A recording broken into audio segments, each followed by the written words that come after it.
오늘은 가스펠 프로젝트 5번째 예수님이 세례를 받으신 사건에 대해서 나누겠습니다. 첫 번째는 누가 받을 세례인가? 오늘 본문 13절 같이 읽겠습니다. 그때 예수께서 요한에게 세례를 받으시려고 갈릴리에서 요단강으로 오셨습니다. 자, 요한을 만나기 위해서 요단강에 오셨다. 세례를 받기 위함이었다. 예수님께서 30년 동안 목수의 아들로 지내셨던 사생의 퍼스널 라이프에서 3년간의 공생의 사역으로 전환되는 굉장히 중요한 분기점입니다. 자, 그런데 이 세례라는 것이 당시에 이방인이 유대인으로 개종할 때 세례받았고요, 큰 죄인들이 회개하고 회심할 때 세례받았어요. 오늘날도 비슷한 개념입니다. 세례를 한자로 보면 씻는 예식이죠. 그런데 죄가 없으신 성자께서 씻을 죄가 없는데 왜 세례를 받으시려고 했는가? 우리가 의아하게 여기는 것처럼 요한도 의아하게 여겼습니다. 14절 말씀 같이 읽겠습니다. 그러나 요한은 이를 말리면서 예수께 말했습니다. 제가 오히려 선생님께 세례를 받아야 합니다. 그런데 제게 오시다니요. 제가 받을 세례를 주님이 받으시다니요. 이건 배치가 잘못됐습니다. 여러분, 그런 것이죠. 만약에 부모님 칠순 팔순 잔치를 하려고 하는데 그 부모님이 말석에 앉아 계시잖아요. 그럼 당연히 상석으로 옮겨 드려야 되는 거잖아요. 내가 지금 중요한 손님을 대접하려고 하는데 그 손님이 갑자기 식당에 들어가서 입구 쪽에 앉는다면 안쪽에 좋은 자리로 재배치를 해야 되는 법 아니겠습니까? 지금 요한이 그 이야기를 하고 있는 거예요. 오늘 본문의 앞부분에서 요한이 아주 강력하게 선지자적인 외침을 했어요. 왜냐하면 바리새인들과 사두개인들이 찾아왔거든요. 그래서 그들을 향해서 이 독사의 자식들아, 너희가 임박한 심판을 피하려고 하느냐? 회개에 합당한 열매를 맺으라. 도끼가 나무 뿌리에 놓여 있기 때문에 너희가 회개하지 않는다면 다 찍혀서 불에 태워지게 될 것이다 선포했다고요. 그러니까 요한은 지금 두 가지 상황이 다 자리 배치가 잘못된 거예요. 정작 회개를 해야 될 사람들은 회개를 안 하겠다고 멀찍이 서 있고, 전혀 죄가 없으신 분은 죄사함의 세례를 받으시겠다고 나와 있는 거예요. 그러니까 둘 다 지금 자리가 잘못된 것이죠. 여러분 갖고 있는 성경 그 14절에 중간에 보면 제가, 그리고 마지막에 제게라고 돼 있잖아요. 그 두 단어에 동그라미를 치시겠어요? 제가 가서 받아야 하는데 제게 오셔서 받으시다니요. 여러분, 이 이야기를 한 요한이 두 가지 얘기를 하는 것입니다. 첫 번째는 요한 자체가 그 무너져 있는 시대에 거룩의 표상으로 살았지만 자신도 세례를 받아야 하는 죄인이라는 고백이었어요. 놀라운 것이죠. 그 두 번째 고백은 우리 모두가 주님 앞에 나아가서 세례를 받아야 되는 사람들입니다. 근데 당시에 유대인들은 그렇게 생각하지 않았거든요. 우리는 다 아브라함의 자손이고 오랫동안 오랜 역사 신앙생활을 열심히 했고 이 죄를 씻는 세례 예식을 우리는 받을 필요가 없다 생각했어요. 우리가 주님께 나아가서 죄사함의 문제를 해결받아야 되는데 왜 주님이 우리에게 나아오시는 것일까? 왜 하늘이 땅으로 찾아오시는 것일까? 왜 성자께서 인자가 되신 것일까? 왜 이 놀라운 신의 언어가 인간의 언어로 기록이 되어야만 했는가라는 것이죠. 하늘 보좌를 버리고 하나님의 아들께서 이 낮고 천하고 죄 많은 땅 가운데 왜 오셨느냐라는 것이죠. 그것은 우리가 그분을 만나야만 이 죄의 문제를 해결하는데 우리는 그분께 나아갈 능력이 없거든요. 그 두 번째는 그리고 나갈 마음이 없는 사람들도 너무나 많기 때문이에요. 그래서 주님이 우리에게 찾아오시고 내려오셔서 우리 대신 우리가 받아야 될 것들을 받으신 거예요. 첫 번째는 우리가 받아야 될 세례를 받으셨고, 두 번째는 우리가 받아야 할 죄값으로의 형벌을 십자가에서 받으신 거예요. 그래서 어떤 사람들은요, 이런 예수님의 이 고생을 보면서 참 안쓰럽다, 미안하다 이런 마음을 가지시는 분들이 있더라고요. 아닙니다. 여러분, 예수님의 순환에 대해서 안쓰러워하고 미안해야 할 문제가 아니라는 것이죠. 또 제가 만난 분들 중에는 이런 얘기 하시는 분들도 몇 분 있었어요.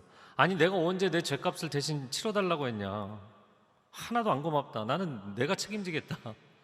근데 본인이 책임질 수가 없기 때문에 예수님이 책임져 주시겠다고 말씀을 하시는 거잖아요. 코로나19 걸린 사람이 내가 해결하겠다. 그게 안 되기 때문에 병원에서 들어오라고 이야기를 하는 거잖아요.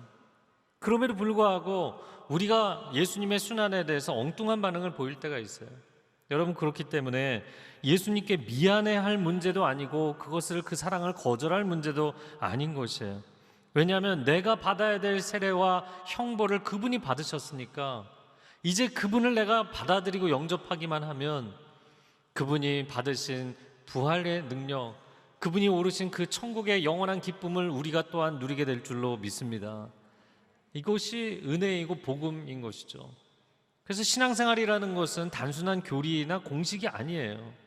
내가 이런 신앙 공식에 대입하면 내가 천국 간다, 이런 게 아닙니다.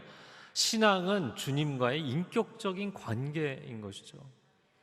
그래서 로마서 6장 8절에는 세례를 이렇게 표현을 하고 있어요. 같이 읽어볼까요? 만일 우리가 그리스도와 함께 죽었으면 또한 그와 함께 살 줄을 믿노니. 이 얘기입니다. 내가 주님과 연합한 인생이 되었기 때문에 나는 주와 함께 죽고 주와 함께 다시 살게 되는 것입니다. 이것이 놀라운 은혜이죠. 제가 세례식 있을 때마다 늘 하던 얘기 기억나시나요?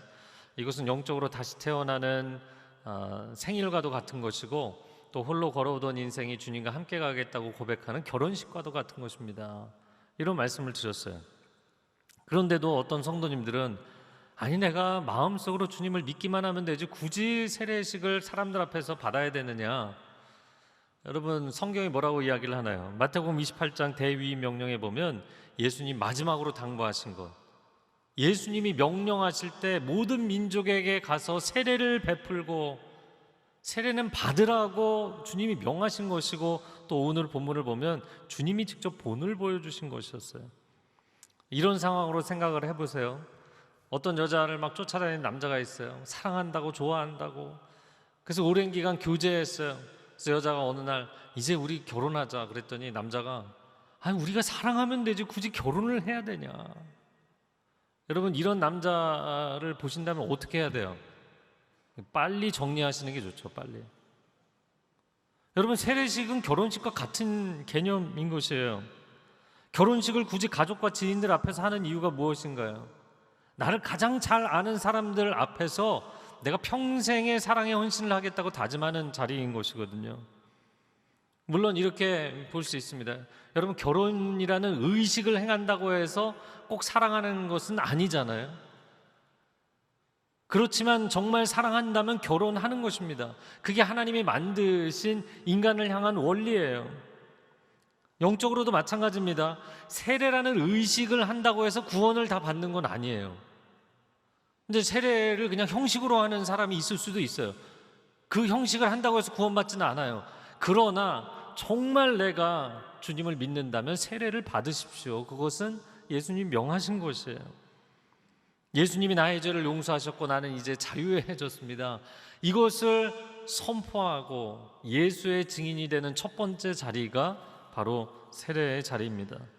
요즘은 코로나 때문에 예배당 나오기도 꺼려지고 세례받는 것은 더 걱정되고, 근데 그런 문제를 차치하고라도 너무 과도한 개인주의 시대가 되다 보니까 사람들 앞에서 이런 세례식 하기 싫은 거예요. 하지만 100여 년 전에 복음이 이 땅에 처음 들어왔을 때는 상황이 달랐습니다. 조선 말기에 대원군이 쇄국 정책으로 우리나라에 외국인이 못 들어올 뿐만 아니라 선교사들 당연히 못 들어왔거든요. 그래서 일본에서는 이수정, 그리고 만주에서는 스코틀랜드 선교사인 로스와 맥킨타이어가 성경 번역을 했어요. 그래서 우리나라는 독특하게 선교사보다 번역된 한국어 성경이 먼저 들어왔어요. 할렐루야. 그런데 사람들이 성경만 읽고도 예수님을 믿었고요. 회개의 역사들이 나타나고 성령의 역사가 나타나서 사람들이 모여서 교회를 세우고 예배를 드리고 기도하고 세례를 사모했어요. 성경에 보니까 세례 받으라고 되어 있거든요.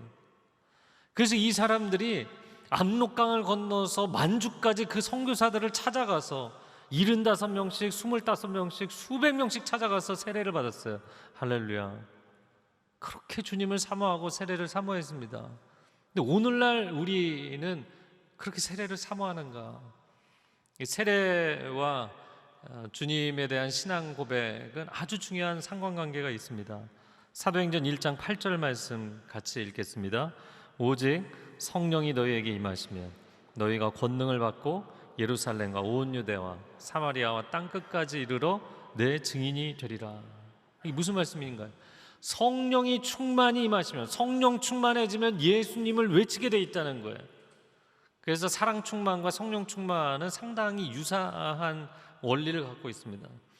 여러분, 누군가를 정말 사랑하게 되면 어떤가요? 그 뭐 다 말할 수 없는 비밀이 내 안에 이렇게 새겨지는 것도 있지만, 그 내가 이 사람을 사랑한다고 사람들한테 얘기하고 싶어지게 돼 있어요.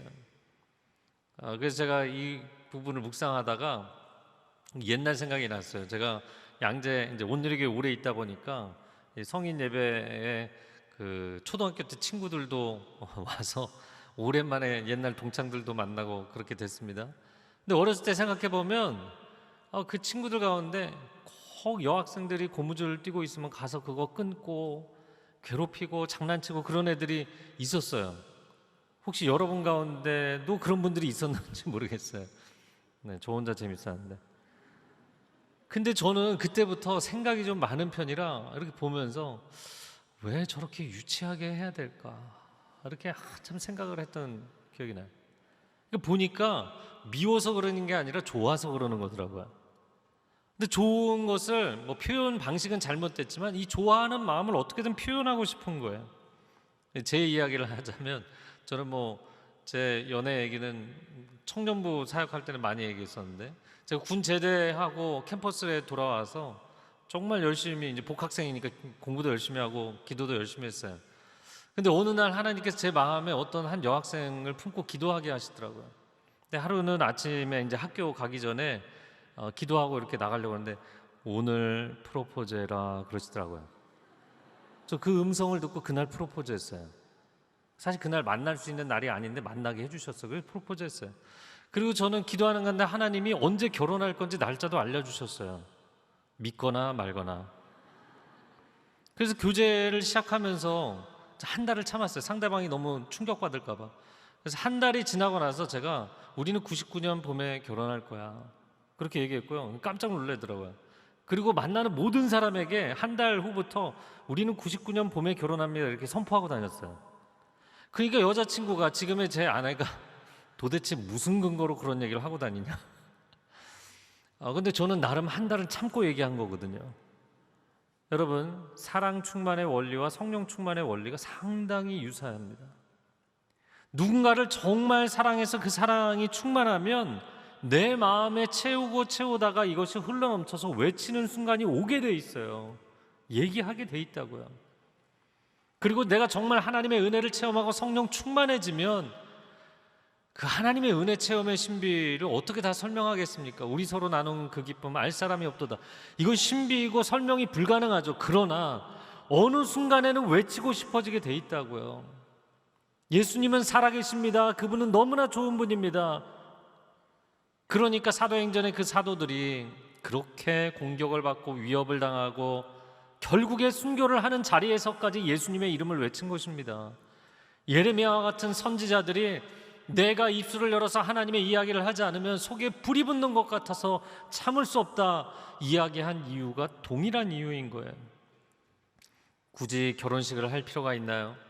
이렇게 묻는 젊은이들이나 그런 분들이 있다면, 또 여러분 가운데 인생이 바빠서 어떻게 그냥 살다 보니까 결혼식도 안 하고 5년, 10년, 20년 지난 분들이 있다면 꼭 결혼식을 하시기를 권합니다.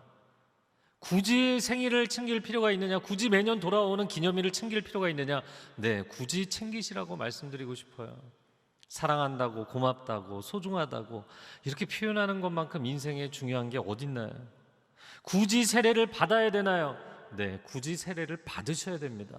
그것은 주님 명하신 것이고 엄청난 축복의 의식이기 때문이에요.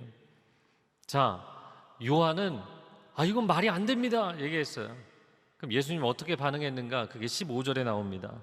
같이 읽겠습니다. 예수께서 대답하셨습니다. 지금은 그렇게 하도록 하여라. 우리가 이와 같이 해 모든 의의를 이루는 것이 옳다. 그러자 요한은 그대로 따랐습니다. 자, 예수님의 말씀도 요한의 순종도 상당히 흥미롭죠. 야, 그렇게 해라. 그렇게 해야 해서 의를 이루는 게 옳은 거야. 14절에 요한은 이건 옳지 않습니다. 15절에 예수님은 아니, 옳은 거야. 이렇게 얘기하셨어요. 그럼 요한이 옳지 않다고 얘기한 것은 이유가 뭔가요? 어떻게 의인이 죄인 취급을 당합니까? 어떻게 하나님의 아들이 사람으로 대우를 받습니까? 어떻게 죄가 없으신 분이 죄를 씻는 예식을 행합니까? 이건 옳지 않습니다. 예수님이 그래, 표면적으로는 옳지 않지. 그러나 내면적으로는 옳은 것이다. 15절의 마지막 부분에 요한이 예수님의 말씀 그대로 따랐습니다. 이렇게 돼 있잖아요. 그러니까 예수님이 세례의 본을 보여주신 것은 이후로 수많은 죄인들이 예수님의 본을 따라서 세례를 받고 주님의 자녀가 되는 그 길에 들어서도록 하시기 위함이었기 때문에 이것은 옳은 일이었던 거예요.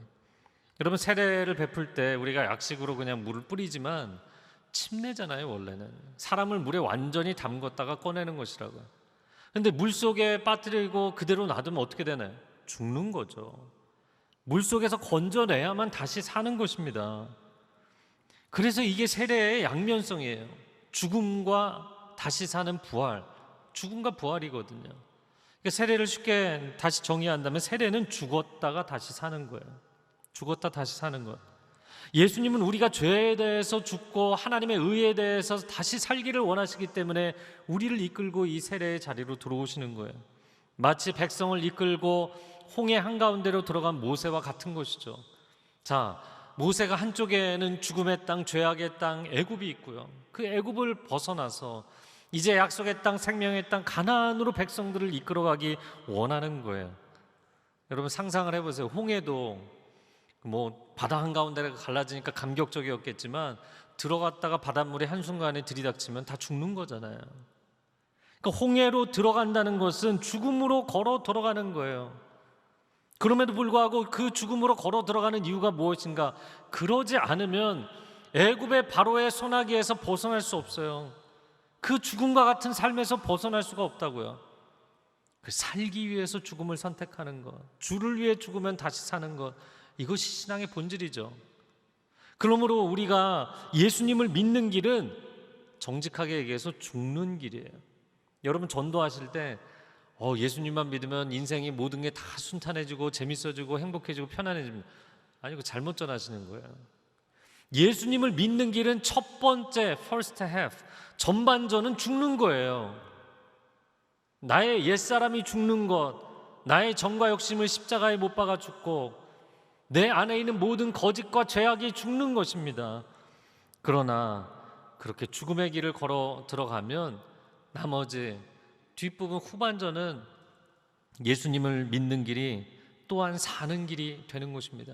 내 안에 하나님의 형상이 살아나는 것, 하나님의 선하심과 의로우심이 내 안에 살아나고 하늘에서 허락하시는 참된 평화와 희락이 살아나는 것. 할렐루야. 그래서 세상 사람들은 야, 너는 인생 왜 이렇게 재미없게 사냐, 옛날에 즐기던 거 하나도 안 즐기고. 근데 내 마음에는 그거가 비교가 안 되는 기쁨이 있고 감사가 있고 영적인 영혼의 건강함이 있는 것이죠. 여러분, 코로나19로 인해서 사실 우리가 많이 조심하잖아요. 그런데 조금 느슨해져서 사람들이 예전에 즐기던 주점, 또 유흥가, 클럽, 흥청망청 그 자리로 그냥 돌아가는 사람들도 많잖아요. 만약에 그 사람들이 야, 뭘 그렇게 조심해, 다 즐기고 사는 거야, 이렇게 얘기한다면 여러분 뭐라고 이야기를 하시겠어요? 본인의 건강을 위험에 빠뜨리면서 야, 그래 다시 즐기자, 그러시겠어요? 이번 주에 봤던 뉴스 중에 가장 충격적인 뉴스가 많은 분들이 보셨을 텐데, 미국의 엘레바마에서 대학가인데 대학생들이 코로나19 환자도 거기 데려다 놓고 가장 먼저 코로나19에 걸리는 사람에게 상금 몰아주기, 코로나 파티. 이게 지금 무슨 얘기를 하는 건가요? 아니, 코로나로 인해서 모두가 팬데믹에 지금 긴장해 있는 상황일지라도 우리는 옛날에 파티를 즐기던 라이프스타일을 고치지 않겠다는 거예요. 예전의 삶의 방식을 죽이지 않겠다는 거예요.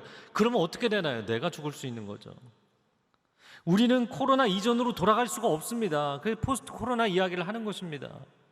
뉴 노멀, 새로운 정상성의 기준이 무엇이냐를 이제는 받아들여야 돼요.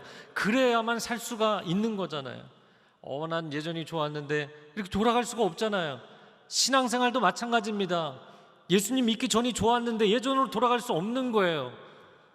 내가 예수님 믿는다면, 진짜 믿는다면 내가 그분 안에서 옛사람은 죽고 내가 주와 함께 다시 새 사람이 되어서 살아나는 은혜가 있기를 축복합니다. 성도 여러분, 예수 안에서 죽고 예수 안에서 다시 사시기를 바랍니다.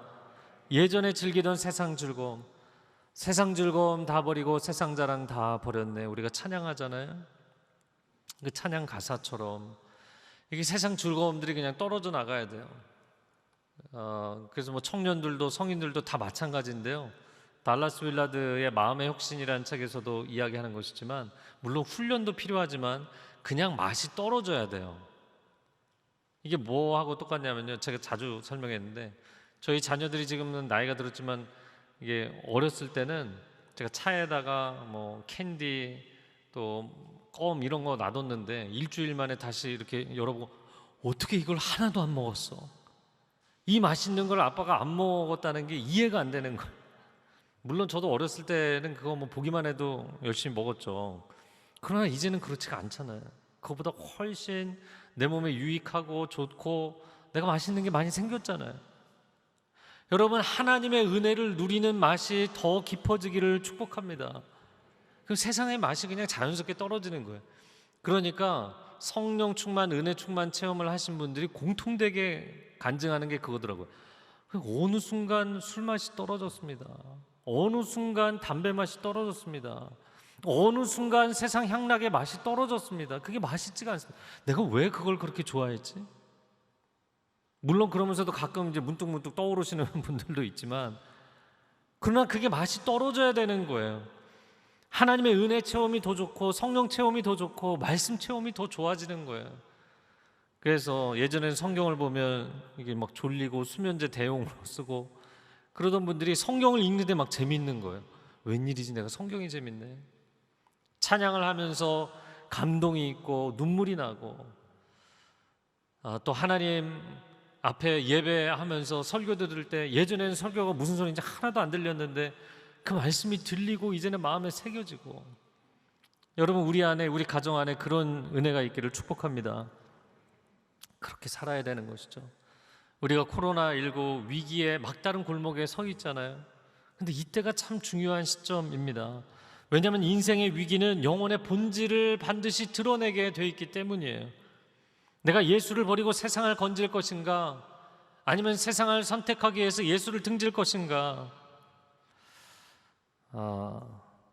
코로나 위기로 인하여서 우리 신앙생활 전반이 지금 흔들리고 있잖아요. 참 안타까운 상황입니다. 반년째 예배당에 못 나오고 계시는 분들도 있어요. 노약자들, 환우들, 또 돌보고 있는 가족들 못 나오고 계세요. 참 안타깝습니다. 그런데 또 제 주변에서 참 반가운 소식들이 있는 것은, 정말 역사는, 인생은 하나님이 주관하시는구나.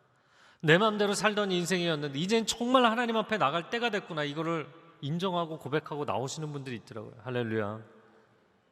얼마나 감사합니까? 여러분, 인생이 막다른 골목에 서게 될 때, 주님이 마지막으로 손을 내밀어 주실 때 그 손을 잡게 되기를 바랍니다. 두 번째 나누고 싶은 것은 내 사랑하는 아들이라. 오늘 본문의 16절 같이 읽어주시기 바랍니다. 시작. 그때 예수께서는 하늘이 열리고 하나님의 영이 비둘기처럼 자신에게 내려오는 것을 보셨습니다. 자, 예수님의 세례는 장차 죄인들을 위해서 십자가 대속의 죽음을 죽으실 것에 대한 예표적 사건이었어요.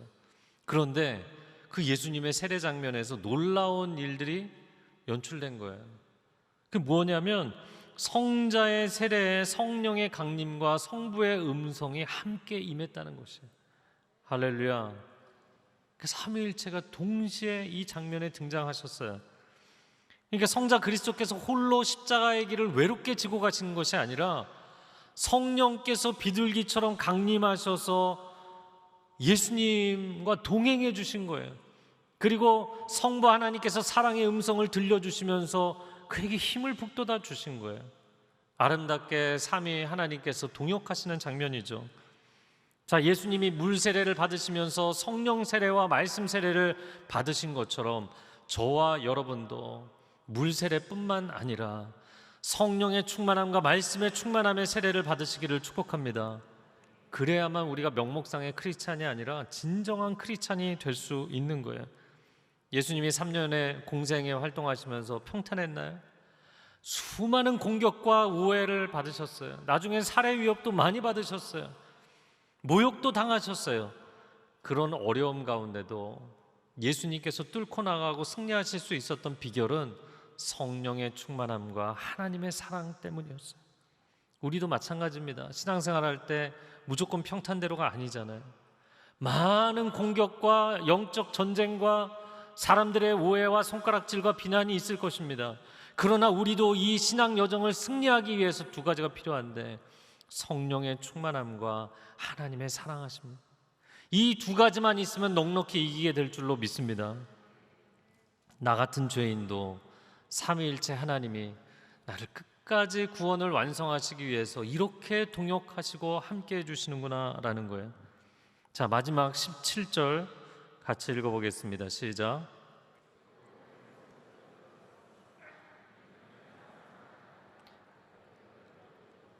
네, 17절에 여러분 펜이 있으시면 밑줄을 그으세요. 이는 내가 사랑하는 아들이다. 내가 그를 매우 기뻐한다. 예수님이 공생애를 시작하실 때 하나님 아버지의 마음에 가장 아들에게 해주시고 싶었던 말씀, 이 복음의 핵심 내용입니다. 제가 신구약을 통독을 계속 하고 또 하고 또 하고 또 요즘은 통독 책을 쓰기 위해서 계속 연구하면서 하나님께서 참 용서하기를 기뻐하시고 자비하신 분이신데 하나님이 용서하시지 않는 단 한 가지 케이스가 있어요. 그건 뭐냐면 마태복음 경우에는 12장 31절에 이렇게 말씀합니다. 사람의 모든 죄와 회방은 사하심을 얻되 성령을 회방하는 것은 사하심을 얻지 못한다. 그래서 어떤 사람들은 내가 성령 회방죄에 걸린 거 아니야 그러고 막 두려워 떠는 사람도 있어요. 근데 이 성령 회방죄는 뭐를 말씀하시냐면 이런 거예요. 아무리 그가 복음을 듣고도 아니면 하나님이 계시다는 것을 알면서도 받아들이지 않을지라도 성령께서 그 마음에 찾아가셔서 마음의 문빗장을 푸시고 감동하시면 통해 자복하고 변화될 수 있는 것이거든요. 그런데 성령님의 그 도우시는 역사를 회방한다는 것은 구원의 길을 원천봉쇄하는 거예요. 하나님이 가장 기뻐하시는 것은 죄인들이 회개하고 구원받는 거예요. 근데 그거를 방해하는 것을 그래서 가장 싫어하시는 것입니다. 구약 역사에도 보면 어떤 분이 이렇게 질문하더라고요. 바로가 너무 불쌍합니다. 한두 번만 혼내지 10번씩이나 그렇게 때리셔갖고, 그리고 하나님은 좀 불신하는데 바로는 불쌍한 분도 계시더라고요. 근데 제가 생각해도 만약에 내가 바로 입장이라면 얼마나 그게 억울하겠어요. 그냥 한두 번 혼내시고 이스라엘 건지셔도 되는 거지. 왜 그렇게 바로를 향하여서 하나님이 진노하시고 재앙을 내리셨나요? 그것은 하나님께서 구원하시는 일을 회방했기 때문이에요. 끝까지 하나님의 구원 역사를 막았기 때문이에요. 하나님 그걸 싫어하신다는 거예요. 아말렉 수많은 민족들, 주변 민족들이 있는데 주변 민족을 다 멸절을 하라고 하신 게 아니에요. 그런데 아말렉은 끝까지 그 족속을 멸절해야 된다 이렇게 얘기하셨어요. 그래서 왜 하나님 특별히 아말렉을 미워하시나? 이스라엘 백성들이 그렇게 어렵게 바로가 막는 것을 10가지 재앙을 통해서 홍해 건너서 도망 나오게 했는데 그거를 첫 번째로 죽이려고 했던 게 아말렉이었어요. 그러니까 하나님이 아말렉을 그렇게 화를 내시는 게 하나님의 구원 역사를 회방하는 자. 하나님은 죄인들이 구원받기를 가장 기뻐하십니다. 그렇기 때문에 구원의 역사를 회방하는 것을 가장 싫어하십니다. 그게 하나님의 마음이거든요. 그러니까 오늘 27절의 말씀은 너무나 소중한 말씀이에요. 사단이 가장 싫어하는 말, 하나님이 가장 좋아하시는 말씀, 사단이 우리가 듣지 못하도록 우리의 귀를 막으려고 가장 회방하는 말, 그러나 우리가 우리 가슴에 꼭 새겨야 되는 말, 바로 이 말씀이에요. 너는 내 사랑하는 아들이다. 내 사랑하는 딸이다. 내가 너를 얼마나 기뻐하는지 모른다. 스바냐서에는 히브리어로 직역하면 보좌에서 일어나서 덩실덩실 춤을 추며 노래를 부르실 만큼 기뻐하신다. 여러분, 예수님의 생애에 예수님이 칭찬받을 만한 일을 많이 하셨잖아요. 근데 왜 굳이 하나님께서 바로 이 본문에서 이 말씀을 하셨을까요? 그것은 예수님이 죄를 씻는, 죄인들을 구원하는 세례의 예식을 행하셨기 때문이에요. 하나님이 가장 기뻐하시는 일. 그렇기 때문에 예수님이 예표적으로 대신 세례를 받으시고 이 음성을 들었다면 우리도 우리의 죄의 문제를 그분 앞에 내어놓고 하나님 자녀가 될 때 우리에게도 동일한 이 음성을 들려주시는 줄로 믿습니다. 너는 내 사랑하는 아들이다, 딸이다. 내가 너를 얼마나 기뻐하는지 아느냐. 넌 다 모를 거야. 그래서 제가 이 부분을 묵상하면서, 자, 예수님에게도 너는 내 사랑하는 아들이다 이렇게 얘기하셨잖아요. 그러면 이제 저와 여러분에게도 너는 내 사랑하는 아들, 딸이다 이렇게 말씀하신단 말이에요. 그러면 그 사랑의 무게와 경중이 같을까요? 다를까요? 같다는 거예요. 놀랍게도 하나님이 예수님을 사랑하시는 것만큼 당신을 사랑하신다는 거예요. 에이, 그럴 리가 있나요? 그분은 하나님의 독생자이시잖아요. 죄도 없고 흠도 없으신 하나님의 마음을 가장 만족시켜드린 분이잖아요. 저는 맨날 죄를 짓고 맨날 실망시켜드리고 하나님을 실망시켜드릴 뿐만 아니라 가족도 실망시키고 내가 나 자신을 볼 때 참 실망스럽고 차원이 다르잖아요. 그냥 간신히 구원받은 나를 하나님이 똑같이 사랑하신다니 말이 안 되나요? 근데 사랑은 등가의 법칙이에요. 내가 뭐 사회적인 지위가 높고 공부도 많이 했고 업적도 많고 근데 상대방은 아무런 그게 없어도요, 사랑하는 순간 동일한 가치가 되는 거예요. 그런데 하나님께서요, 이거는 뭐 약간 신성모독적인 발언일지 모르겠지만 조금 더 정확하게 얘기한다면 하나님께서 아들 예수를 사랑하신 것보다 나를 더 사랑하신 거예요. 정확하게 얘기하자면 그거예요. 그러지 않았으면 여러분, 십자가에서 나를 건지기 위해서 아들을 내어주셨잖아요. 여러분, 물건 하나 살 때 내가 500원 주고 만약에 종이 몇 장 샀다. 500원보다 이 물건이 가치 있어야 사는 겁니다. 500원 주저없이 내놓는 겁니다. 아들을 주저없이 내놓으시고 나를 건지셨어요. 복음은 이해할 수 없는 거예요. 아니, 도대체 어떻게 그럴 수가 있느냐. 그런데 우리가 그것은 살아가면서도 느끼는 거예요. 자식이 그렇게 사고치고 문제 일으키고 속을 썩이고 어렵게 만들어도 그 자식이 나보다 소중하게 느껴지는 부모의 심정을 어떻게 하겠어요? 그게 부모의 사랑인 걸 어떻게 하겠습니까? 하나님이 날 사랑하심, 성경에 써있네. 이해할 수 없는 사랑으로 나를 사랑하시는 거예요. 여러분, 이 시간 기도할 때 다 눈을 감으시고요, 가슴에 손을 얹고 저를 따라서 고백하시면 좋겠습니다. 나는 하나님께서 사랑하시는 아들입니다. 하나님께서 나를 너무나 기뻐하십니다. 하나님께서 아들 예수를 사랑하는 것보다 나를 더 사랑하십니다. 하나님, 이 사랑은 이해할 수도 없고 사실 상상도 안 되고 감당할 수 없는 사랑입니다. 어떻게 아들 예수 그리스도보다 나를 더 사랑하실 수 있나요?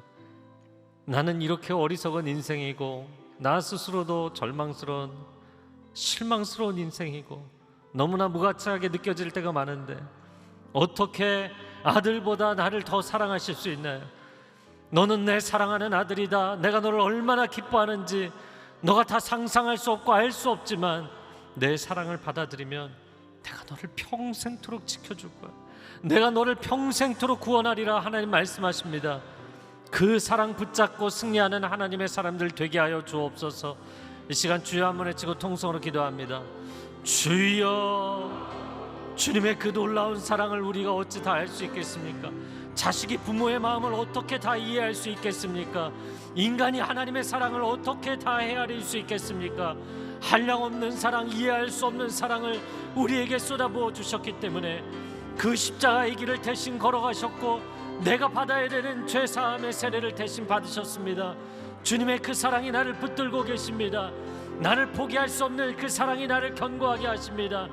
하나님, 코로나19로 인하여서, 습관적인 죄악의 문제로 인하여서, 나 자신의 연약함으로 인하여서 절망하고 포기하고 싶은 사람들이 있습니까? 주님, 포기하지 말라 말씀하십니다. 절망하지 말라 말씀하십니다. 강하고 담대하여 다시 일어나라 말씀하십니다.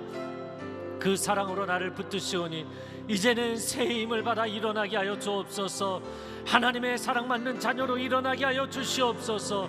원수가 우리를 참소할지라도 그 소리를 듣지 않게 하여 주옵소서. 하나님 아버지의 음성을 듣고 살아가는 하나님의 백성들 되게 하여 주시옵소서. 오, 사랑하는 주님, 감사합니다. 우리는 너무나 완벽한 세상의 기준들을 추구하느라 나 자신을 비하하고 나 자신을 정죄하고 나 자신을 무가치하다고 여기고,